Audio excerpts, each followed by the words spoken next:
Okay. You have to hit go. Okay.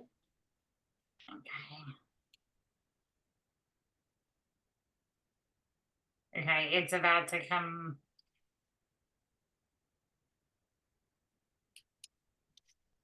Hold on, let me put this name in because it's putting my name.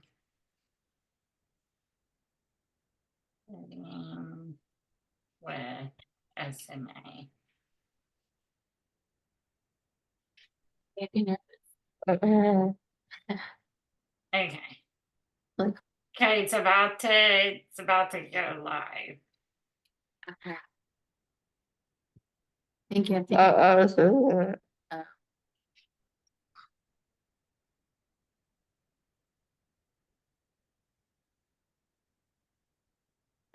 Okay. Hold on. Okay, watch now.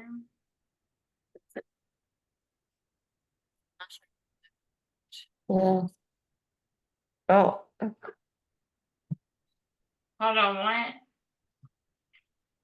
It's saying live now, but then it's not showing us. It's saying we're offline. Why are we offline?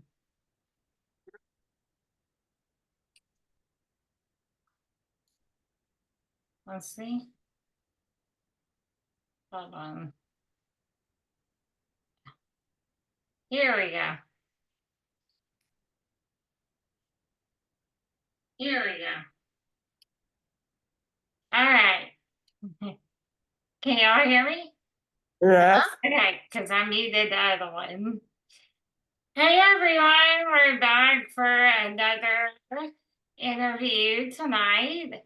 And tonight is another really good friend of mine. I've known her since she was actually a tiny baby. So it's been a long time. So this is my good friend Aubrey Piku and her mother Emily. And Aubrey is going to tell us about how it is living with SMA and all about her life. And she's an amazing person. So I hope y'all are all tuning in to watch. So Aubrey, go ahead, and I told him your name, but tell us where you live and how old you are. My name is Aubrey Piku, and I live in Houston, Texas, and I'm 22 years old. 22, that's crazy. Yeah. I feel old. I'm sure your mom does too. I feel really old. But that's awesome that you're 22. So tell them what type of SMA you have and when you were diagnosed. I have SMA type 1, and I was diagnosed when I was 6 months old. Yeah, type 1 at 6 months old. 6 months old. So for those out there, because I'll give you an instance, an example. I actually went to the dentist today, and the lady that was like cleaning my teeth was like, "You're never gonna believe this. One of my best friend's cousins, baby, was diagnosed with SMA type 1 like a few weeks ago, and their family had never heard of SMA. And so I was telling them about this, and I said, well, that's why we're doing this, so more people can find out about it and what it is. And I told them about you, that you were 22, and because, most people, they tell the worst, as y'all know. And obviously that's not true because look at you, Aubrey, at 22. So tell us a little bit like how you were diagnosed and like what were you not doing that your mom noticed you weren't doing and stuff. that I was uh diagnosed at children's hospital. The was a genetic blood test from a neurologist. Yeah, she, And I wasn't when I was 6 months old. I was I was not sitting up and when when I hold my head up and when I was in my stomach, I couldn't turn my head. yeah. So when Aubrey was like, at her 6 month checkup, Mhm. she wasn't like sitting up or holding her head up. And when she laid on her stomach, she couldn't like pick up her head or anything and she couldn't roll over. Mhm. So like the very next day they sent us to Children's Hospital in New Orleans because we lived in Louisiana at the time. Mhm. And they did a genetic blood test. And then like 2 weeks later, um, they told us it was SMA type 1. Pipeline. Yeah. Yes. And see, that's awesome. They could diagnose you with a blood test. When I was diagnosed, which was 40 years ago, they had to do a muscle biopsy where they had to like take a piece of muscle out of my leg, and that was how they diagnosed me back then. But now it's so easy with a blood test. So yes, and I also wanted to mention, yes, like y'all said, y'all lived in Louisiana, and it's really a funny story. It's a small world in a way of how I met Aubrey and Emily. One of my best friends from childhood was at LSU. We were both at LSU. And she was actually living roommates in the dorm with Aubrey's cousin, who also was from DeRidder.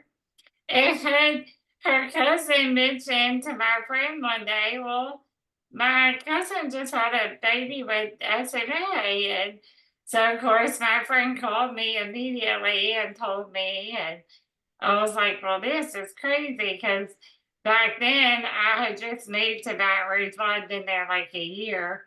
And so I didn't know a lot of people in the area with SMA. So I finally got to meet Aubrey for the first time at one of the Cure SMA fundraisers we had.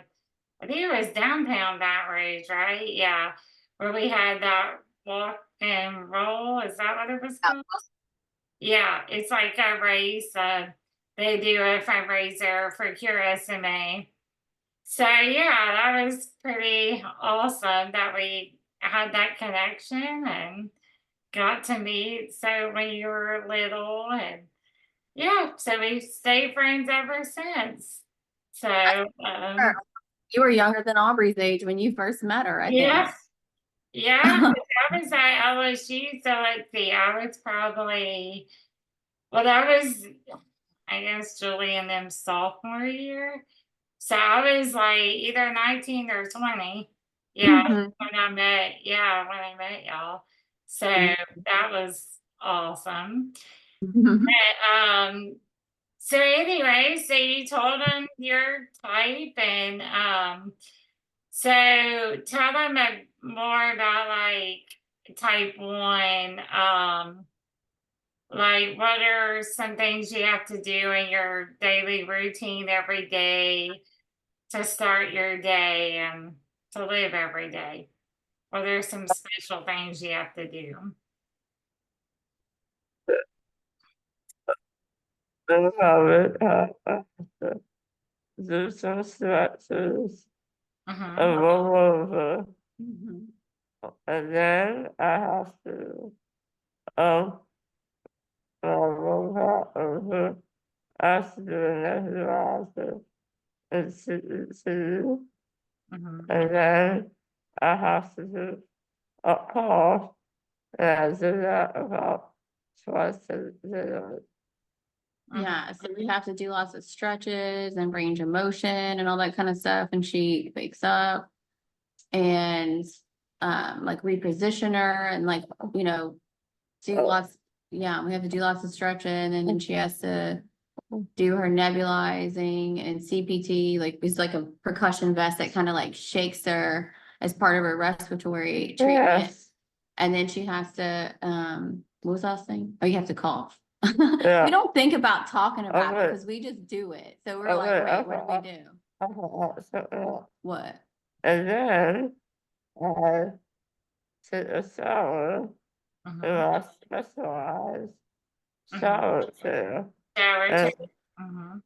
and my bathroom has been renovated for it to be specialized Mhm. towards me as well. Yeah, we had to get a specialized bathroom, Mhm. you know, to accommodate her and be able to like shower and all that kind of stuff. And her shower chair. Yeah. That is, Yeah, and she has a shower chair that she uses and all that kind of stuff. And then we have to suction too. oh, yeah, I have the section, Mhm. every 16 20. Yeah. Usually. Yeah, so with type 1, because she doesn't have any swallow, she has to suction every 15-20 minutes usually. Depends, certain times of the day she has to do less, but Uh-huh. it just Oh, depends. Or depends on her allergies and things like that too. yeah. So, yeah, that's another thing.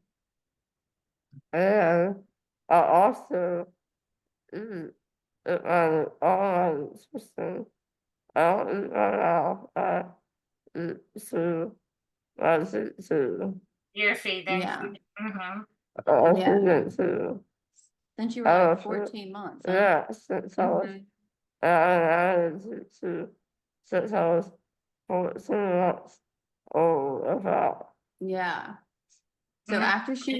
after she was diagnosed, like they told me I had to start tracking how much she ate to Mhm. figure out when she needed a G tube, and she got down like pretty low, and we had a fight to get her a G tube, honestly.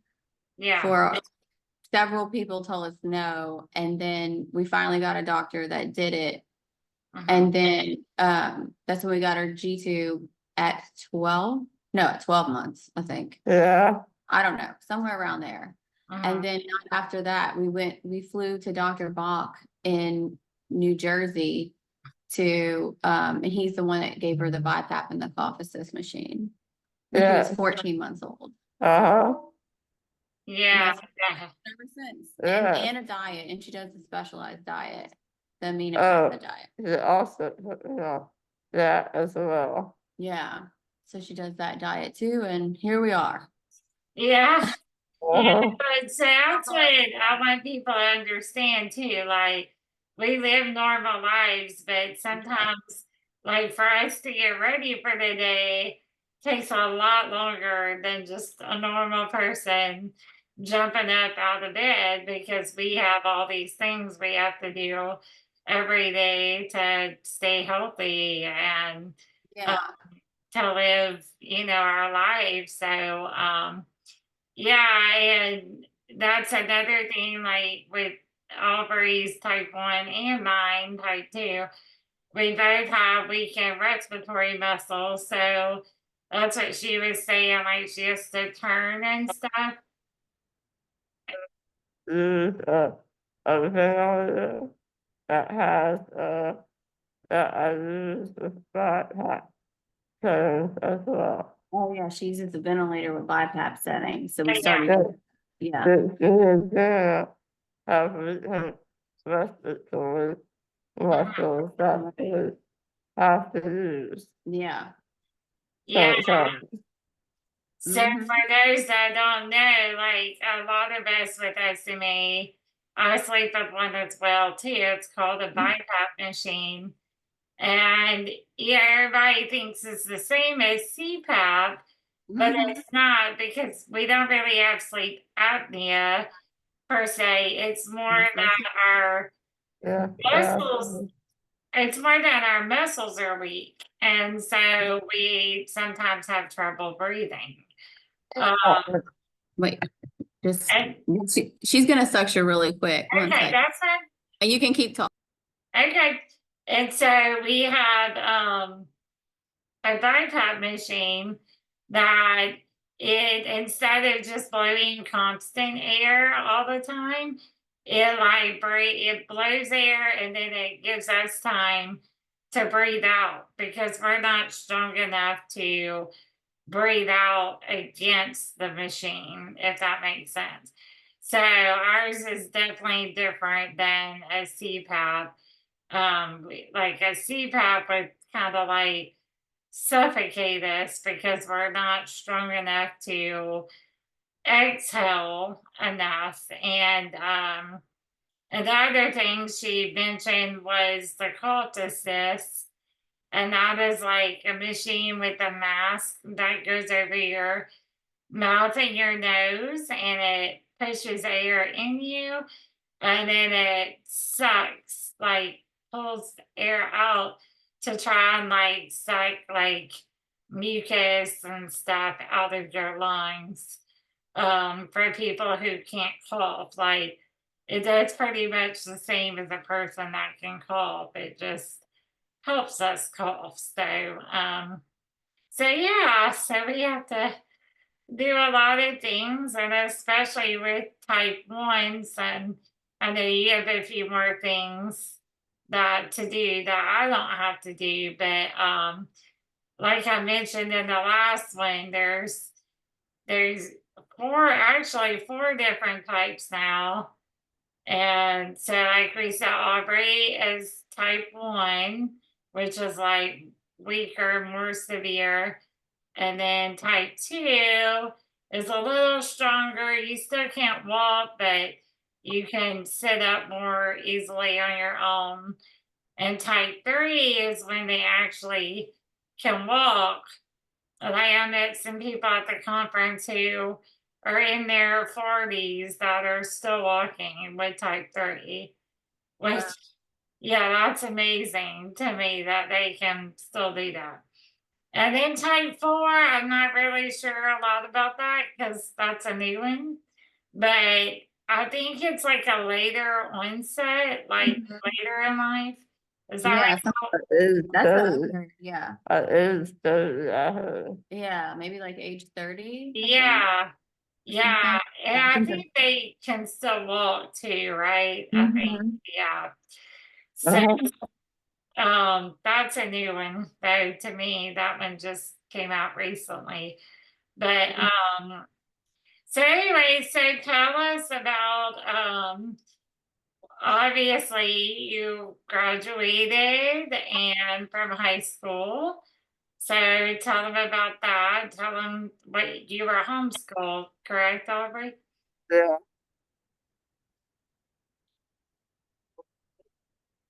Graduated high school 2 years ago. Mm-hmm. And I was homeschooled from the time I was in middle school all the way up to 2 years ago when I graduated from preschool, 6th grade. I was in public school. Yeah, so she I started, was homebound. yeah, she started out in public school and like in their homebound system where a teacher would come to our house several days a week.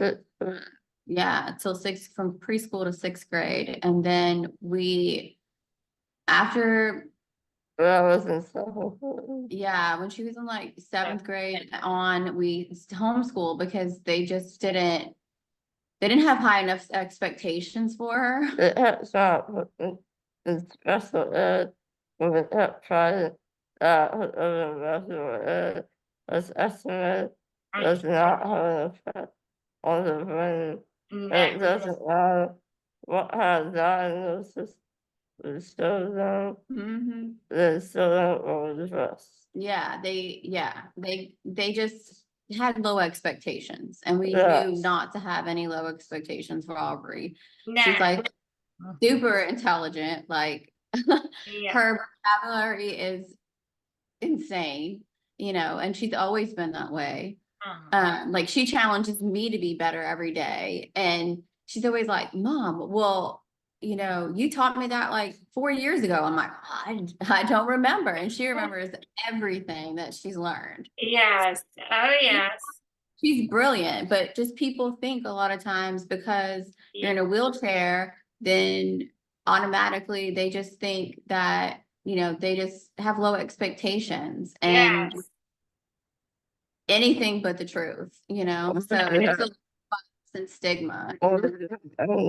This is always, Yeah, any disability to begin with, it's like people just, yeah, yeah, there's like a lot of bias and stigma against that. And we Yeah. face a lot of that, you know, throughout Yeah. Auburn's life growing up. And we've always Yeah. been like, no, No, that's how, we don't yeah. accept that at all. No, no, no, that's what they don't understand. Most people with SMA have a very, very high IQ.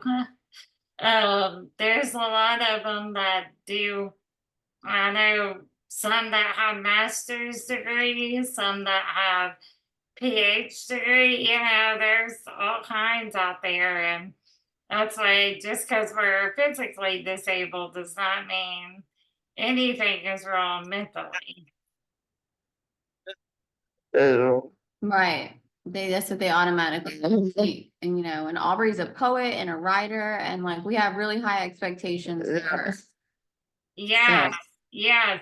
And that's why I want you to tell me. So now that you have graduated, what are you doing in your free time now?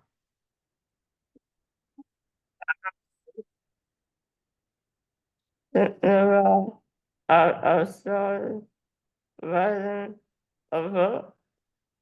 Wow.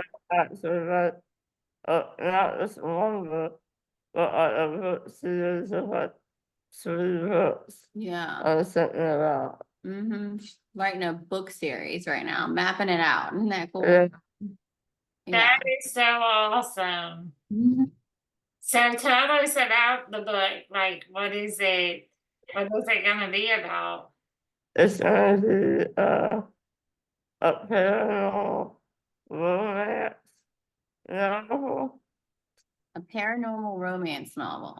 And you can think whatever you want about this, but it's gonna be about uh uh uh art historian woman that falls in love with her art oil.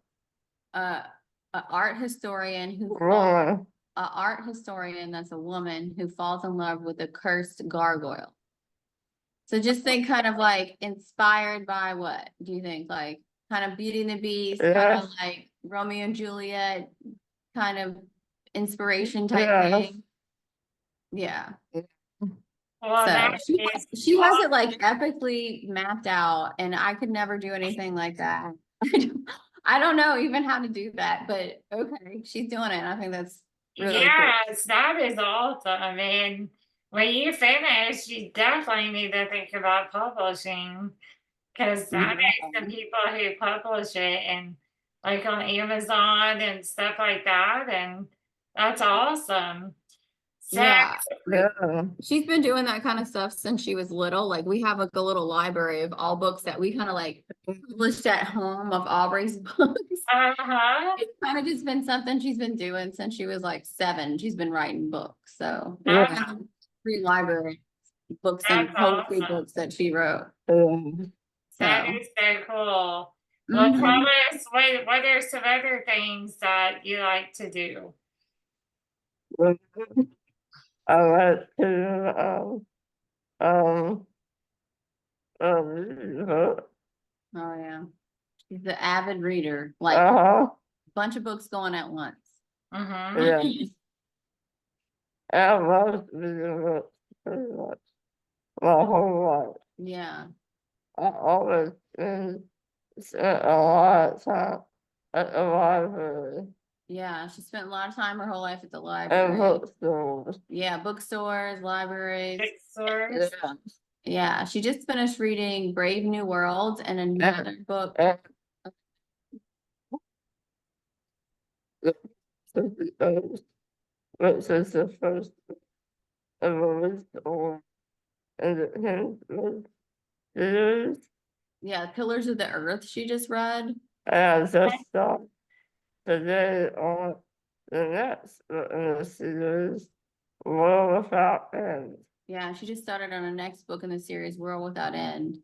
And she finished And another book called Radically what is it called? Oh yeah, Radically Inclusive. Oh, Radical Inclusion, yeah. Oh, wow. Changing the world. Well, that's awesome. And I also know that you like to shop, right? Yeah, Yeah. sure. for sure. I don't blame you, especially living in Houston. You have all good places over there. And Yep.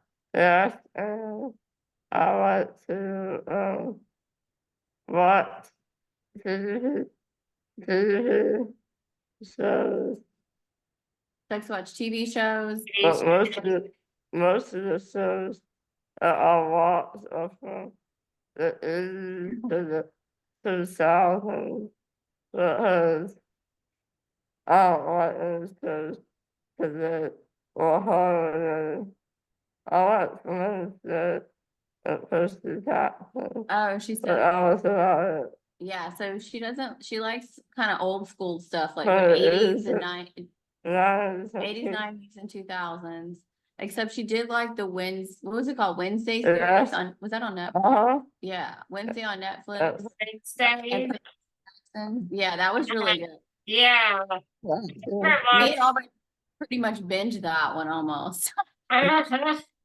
Well, that's awesome. That's awesome. Well, you need to tell me. I'm looking for a good show right now. I haven't found any lately, so I need to find a new one to watch. Yeah.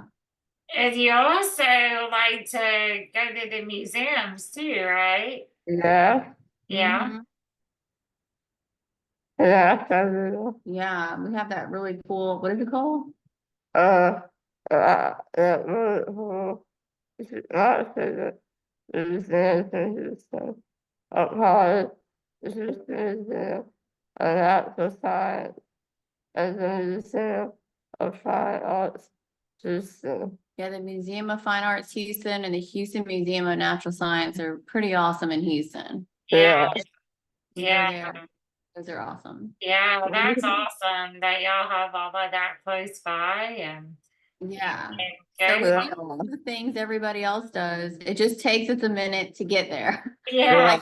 Like there's no jumping in the van, you know, it's like an epic thing to get us out. But once we're out, we're like running Aubrey. Yes. Oh, yes. I totally understand. So tell me about any of your assistive technology that you use, like your computer, how do you write your books and all that stuff. Yeah. Oh, Oh, she needs to suction really quick. Okay, that's fine. Yeah, go ahead and do that. So I'll tell them some about assistive technology. So we learned that the conference I went to, there's all kinds of assistive technology out there now. They actually have a new robotic arm that they can like hook to your wheelchair and you can control it through your joystick to pick up things and open doors, like do different things like that. And they just have so many different things. I met this girl that she has limited arm control, but she has like these sling things that like sit underneath her elbows, like the bottom part of her arm, and she can push this button like she just like tap it with her foot, and it has like hydraulics where it lifts her arms up. So it like takes the gravity away from her arms. It was pretty cool, and that way she can move them. So yeah, tell us about yours, Aubrey. What do you use? I use for I use this is mouse. Mm-hmm. So mouse and so as a part I use the what switch. Can y'all see it? It's like right here is a micro light switch, and over here she has a little mouse pad that she uses her finger. Yeah, I use it But right. this one, yeah, she's doing it right now, and she clicks with this one. That's And, awesome. Her mouse with her finger. and that is the technology I use. It's the Xbox adaptive controller that I use to play video games. And for each button, I have a switch that activates it. Now, I don't have an Xbox console. I have a PlayStation 4 and Nintendo Switch, Mhm. but I can use, they have all the adapters you can hook up to either one of those consoles and put it to see that it is an Xbox technology and you can use it just as if it was Xbox One or Series X. And that Yeah, so Aubrey's friend Nick Lockwood actually is the one that introduced her to this like technology. What is it called? The Xbox. Yeah, Xbox adaptive controller. And then she hooks up switches to it, but then she hooked up an adapter to it because she didn't have an Xbox. She uses the PlayStation and a Nintendo Switch, but Mhm. she uses the Xbox adaptive controller with the micro light switches that she does to puts it on several of them to be able to play video games on the Xbox, not Xbox, on the PlayStation and the Nintendo Switch. Nintendo Switch. That is so cool. Yeah, Yeah. 'cause I haven't played in years because I have trouble using those regular controllers. So I didn't even know that. That's really cool. Yeah. Especially if because you can play video games with other people and yeah, that's really awesome. Yeah, it works well and works it for it too. Yeah, it does. And oh, did you tell them about what you do on the computer, how you play the Dungeons and Dragons with your friends there? Yeah.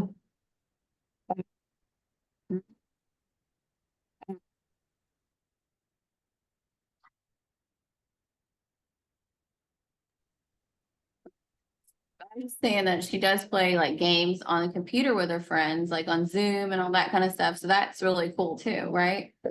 That you get to do that. And like now, they even have online games you can play through Zoom, with friends too. Yes, I know. That is one good thing, I guess, that COVID did. That so many things are virtual, and I don't know about y'all, but I didn't even know about Zoom before COVID Me happened. neither. I Yeah. and then when I found out about it, I was like, oh, this is so cool because you can talk to so many. I mean, you can do FaceTime too, but it's just really neat the different things. The thing I like most about using Zoom, like I use it for tutoring, and I can use the whiteboard.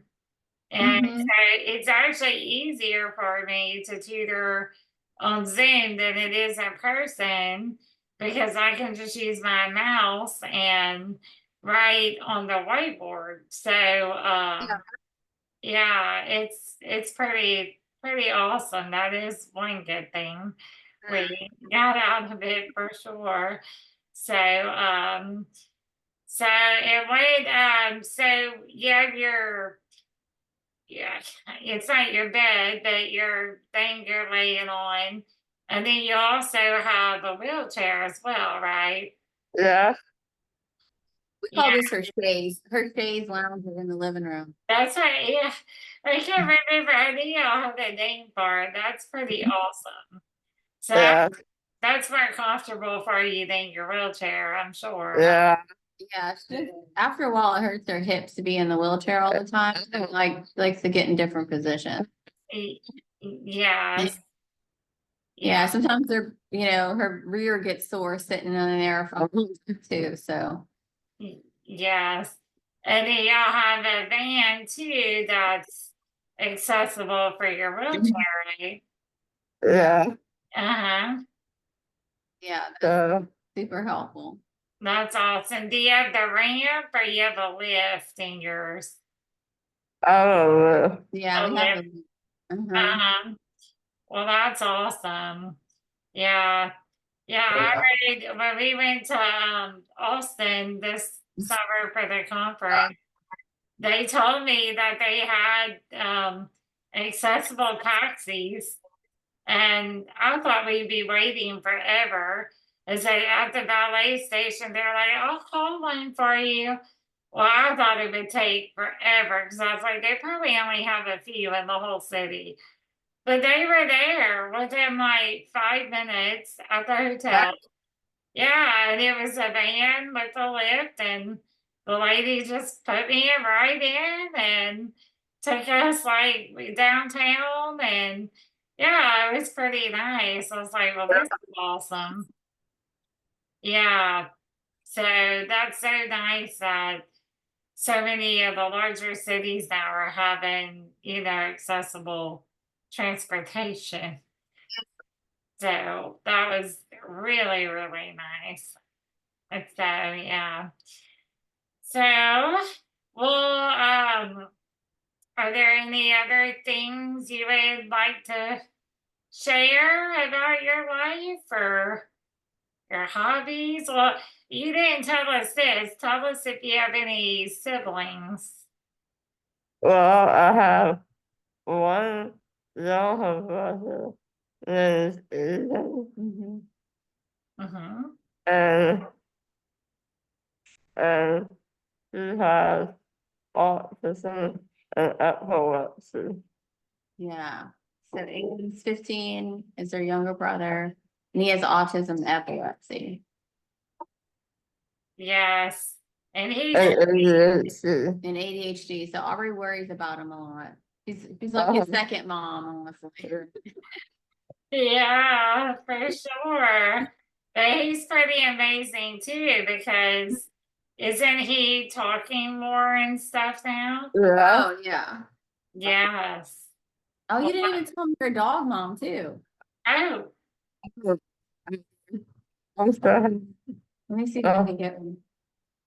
So one is blue, the other is a dog. One's name blue, and the other's name is Noah. And I have one of them. What Noah? Yeah, It's well, Noah. Noah to see.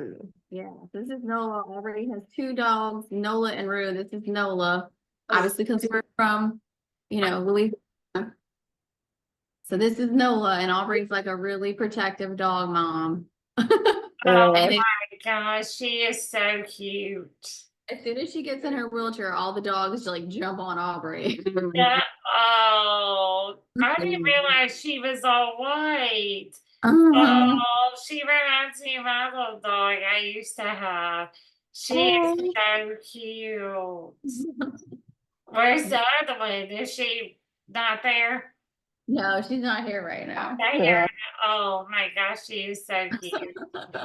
How old is that one? She's That's Tuesday. yeah, she's gonna be two next Tuesday. It's almost her birthday. Oh Oh, my gosh. She is Yeah. so cute. oh, Well, that's awesome. And then I've thought about getting another one, but it was so sad when our other one passed away. It was It was so Mhm. horrible, that smell, Barbara, like, we don't know if we wanna do that again. Cause we Uh, were so attached to her and, she had kidney failure, oh, unfortunately, I know.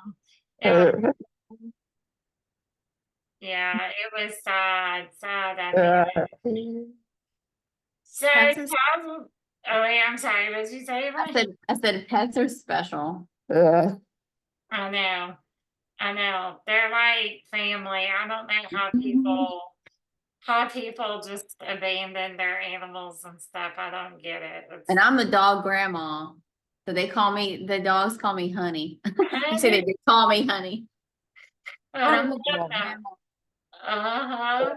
That's awesome. That is so cool. Well, tell us the things that you would like to advocate the most for the SMA community. well, there's two things. Mhm. One, I would like to um have I would like all airlines around the world Mhm. to have uh uh to allow you to hold the plane and if you want to or if you have to stay to remain in the wheelchair throughout the flight. Yeah. And because I would really love to travel around the country and around the world Yeah. and different places in the world Hmm. that transmitting. And also, I hope it comes through sooner than I think.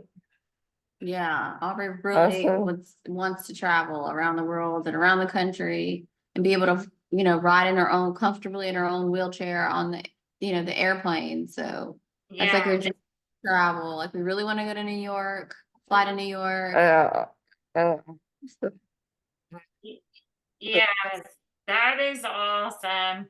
And I agree, me and Melissa had talked about it on the last video.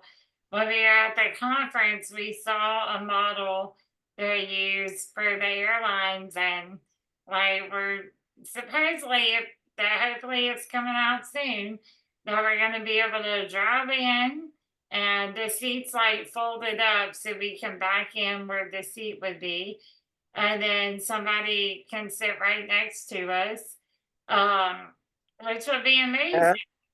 'Cause, Hmm. uh, yes, because uh, especially for people like type 1, like you, that's really hard to get you comfortable in a yeah, right position, and it's not really worth it unless you're, so a lot of people are like, y'all just drive everywhere because yeah, and that's annoying sometimes. Yeah. yes, and plus they break wheelchairs, we all know that, Mhm. because they Yeah, throw them Yeah. in the luggage. Allison, Yeah. yeah, Allison, that's what I was gonna say. Even those was set to their heads like super because the plane is flying so fast Mhm. and it probably is not possible in their own wheelchair not having to worry about it breaking Right. Like having to worry and about your stuff. wheelchair breaking, being so much more comfortable and in your own chair, Yeah. and not worry Yes, that so 'cause much. I know last time I flew, which it's been 10 years, no, more than 10 years. Well, no, I don't know, 8 or 10 years. We went to Las Vegas, and I remember sitting on the plane because you have no idea if they're really putting your wheelchair on the plane. And I think I asked the flight attendant about 5 times. I'm like, can you make sure my wheelchair's on the plane? Because I mean, what do you do if you get there? We like people just think that we can get in any generic wheelchair. But Yeah, that doesn't work for us because we need our own chairs that are accommodated to us.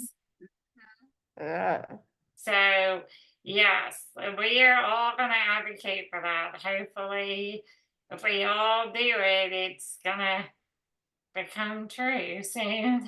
yeah. Hopefully, for sure. So, is there any other thing besides accessible airlines that you would like to advocate for? Yes, I also would like it if those with SMA and those with other disabilities were allowed to live normal lives, having a job, opening a business, how and it is while not losing those benefits that it into those things in the first place, and to be allowed to have more than $2,000 in the house. Yes. So so that they should be able to like have more than $2,000 in account and live normal lives and be able to, having a job and being able to get married and, all those, and have a savings account. Yeah, and not have to worry about losing all those, benefits that they need in the first place to be able to do all those things. So that just doesn't seem fair at all. No, no, and I totally agree with this. And this is something else we're hopefully going to advocate until, like we said, till it gets to Capitol Hill one day, hopefully, because this needs to be changed. I have a friend who lives here in Louisiana, and he recently got married. I want to say 2 years ago, maybe, and he lost his benefits because him and his wife made too much together. Yeah, And that should not be. I mean, they should be able to have the jobs they want and get married. Like, we shouldn't be penalized because we get married to somebody who actually works. I mean, that should not be and yes, we definitely have to change that rule for sure. Because I know it defeats a lot of people who are younger and they find out about this. And so they're like, well, why do I need to go to college? Or, why do I need, because it's like they don't have any ambition because they know that like they can't do much with it in the future. It really takes more people out of the workforce too, right? Like right. that doesn't make sense. Yes, it doesn't. And for those of you out there that are watching that don't know what we're saying when we say the limit for the income, it's for us to be able to have caregivers and the support that we need to live our daily lives. Because obviously we can't work, we can't do anything unless we have people here to support us every day with our daily living activities. And yeah, it's crazy. And not only that, but we also need to advocate for the pay that they're wanting to pay the caregivers, because all of us have such terrible, we have had great experiences, don't get me wrong, I've had some wonderful people in the past, but sometimes we can't find great workers because of the money they can't afford to support their family and live on the income. So we definitely want to advocate for higher wages for caregivers so we can get better quality people. Really good point. Yeah. Because it's hard to find people because you're competing against, y- all these other jobs that can pay so much more. And so it's really difficult. Yes, for sure. So we definitely need to work on that. So,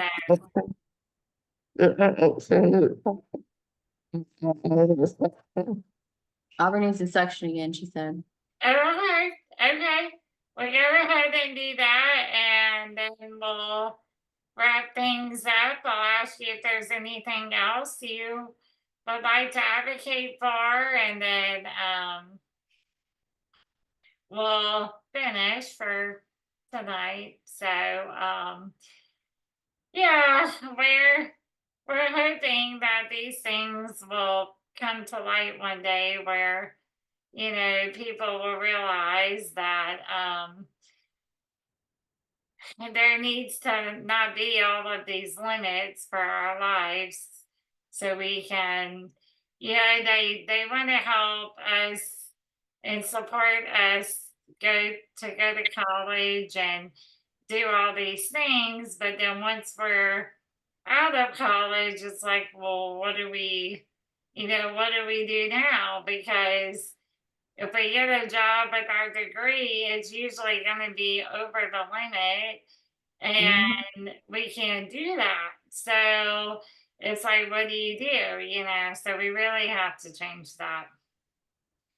So is there anything else you would like to advocate for? Those were some really good things you said. No, but I like what you said about the caregivers. I didn't think about that, but that's another reason to advocate for. But The caregiver thing that you said was, we forgot about that, but it's a really good point.